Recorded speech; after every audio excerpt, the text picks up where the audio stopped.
Saudara-saudara, kita masih berbicara mengenai konsep seeding. Kali ini kita bicara mengenai content seeding tips, jadi tips-tips untuk membangun konten yang baik untuk seeding. Pada saat kita fokus pada konten, kita harus menyeimbangkan antara quality dan simplicity. Jadi di satu pihak kualitasnya bagus tapi simple, sederhana. Kadang-kadang mereka ingin membuat video yang begitu bagusnya tapi berat, besar filenya sehingga memakan bandwidth. Itu kualitasnya bagus tapi tidak sederhana.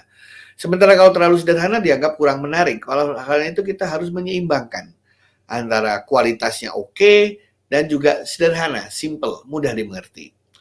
Yang kedua, kita harus bisa menyeimbangkan antara informasi dan komponen entertainment-nya. Jadi informasi dan komponen entertainment ya yang membuat orang terhibur, merasa senang, merasa bahagia, merasa surprise itu ya diseimbangkan dengan informasi yang ingin kita sampaikan. Kalau terlalu banyak informasi kesannya membosankan. Kalau terlalu banyak hiburan kesannya tidak serius gitu ya. Jadi kita seimbangkan antara informasi dan entertainment. Kemudian sebagaimana sudah dikampaikan terdahulu, pastikan yang membuat konten dan yang menyebarkan konten itu adalah orang-orang yang berpengalaman, yang berkompetensi di bidang yang terkait dengan message yang ingin disampaikan. Message yang terkait dengan lagu berarti para musikus, yang berkaitan dengan ekonomi para ekonom. Kalau berkaitan dengan dunia politik ya tentu saja para politikus. Ya, kalau berkaitan dengan dunia produk marketing ya ahli retail gitu ya.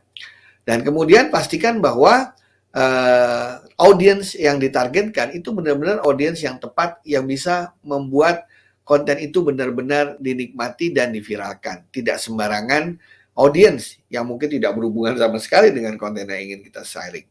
Dan yang pasti kita harus bisa memastikan bahwa seluruh target audiens tersebut itu benar-benar bisa kita jangkau. Karena kerap kali untuk menjangkau suatu audiens kita nggak bisa langsung ke sana, tetapi kita harus melalui beberapa tahapan viral marketing. Karena mungkin saja audiens tersebut terlalu jauh ya, atau belum mengenal kita, sehingga kita membutuhkan mitra melalui aktivitas seeding. Nah, seeding proses itu sendiri ada beberapa hal yang harus kita ketahui. Yang pertama, pastikan kita build our network. Network yang dimasuk adalah jejaring virality kita, jejaring market kita, jejaring infrastruktur media sosial yang sudah bisa menghubungkan satu orang dengan orang yang lain. Karena kalau nggak ada infrastruktur network ini, agak sulit pesan kita bisa viral sampai ke titik-titik yang kita inginkan. Kemudian dalam membuat konten harus sungguh-sungguh memilih format yang tepat, isi yang baik yang tadi sudah disampaikan gitu ya. Kemudian set targetnya juga harus jelas karena banyak sekali orang di Republik ini, ada 270 juta, yang mana yang mau kita targetkan ya. Dan baru kita mencari influencer yang tepat untuk membantu kita memberikan seed itu tadi agar mereka bisa menjalankan fungsinya sebagai influencer. Kontak juga penting ya ketika apa? Ketika nanti ada follow up, ada umpan balik dari mereka yang menerima pesan kita harus menyediakan kemana mereka harus mengontak kita. Apalagi kalau itu berkaitan dengan produk atau jasa yang ingin kita jual.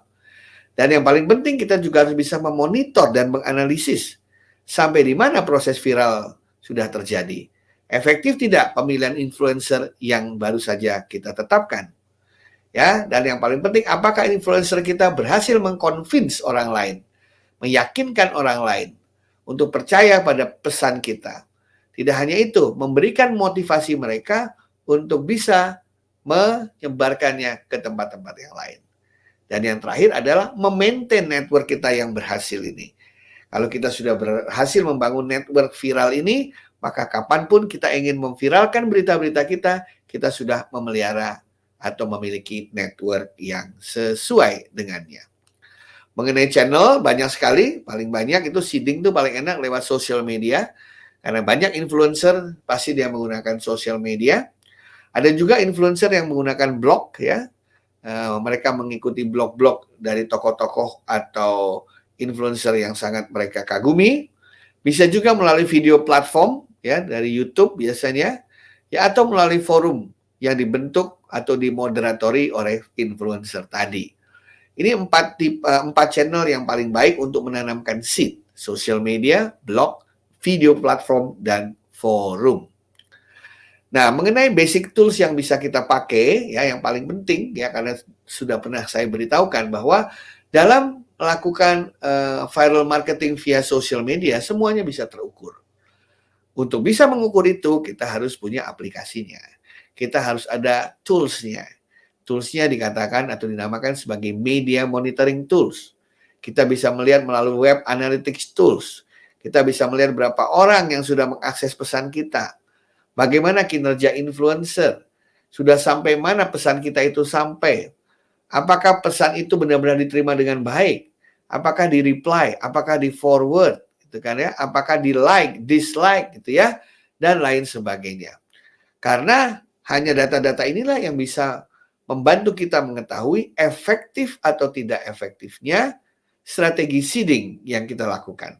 Tanpa adanya tools ini, maka percuma, kita nggak bisa tahu seberapa efektif strategi kita. Kalau kita tidak tahu seberapa efektif, ya kita tidak bisa membuat perencanaan di masa depan. Terakhir, last but not least, yang penting, dalam seeding kita juga harus mempersiapkan insentif. Ya, kan tadi pernah saya katakan bahwa influencer zaman sekarang itu biasanya nggak mau dibayar ya, karena sama-sama senasib sepenanggungan lah, sama-sama penggerak sosial media, sama-sama YouTuber dan lain sebagainya. Oleh karena itu, yang paling penting kita harus punya insentif bagi mereka supaya mereka juga mau menyebarkannya, mau menjadi influencer kita.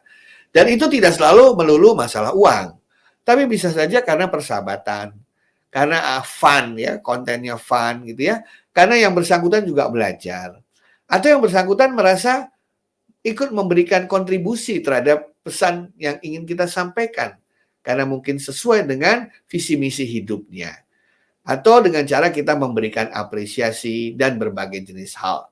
Kalau itu produk atau services, mungkin dengan memberikan diskon jika dia ingin membeli, atau dengan memberikan produk-produk gratis bagi mereka, atau apapun juga. Tapi intinya adalah agar seed kita itu tumbuh dengan baik, sebagaimana tanaman benih itu tumbuh jika ada air, jika ada matahari, maka juga harus kita berikan insentif agar berkembanglah proses seeding yang bermuara pada viral marketing. Terima kasih.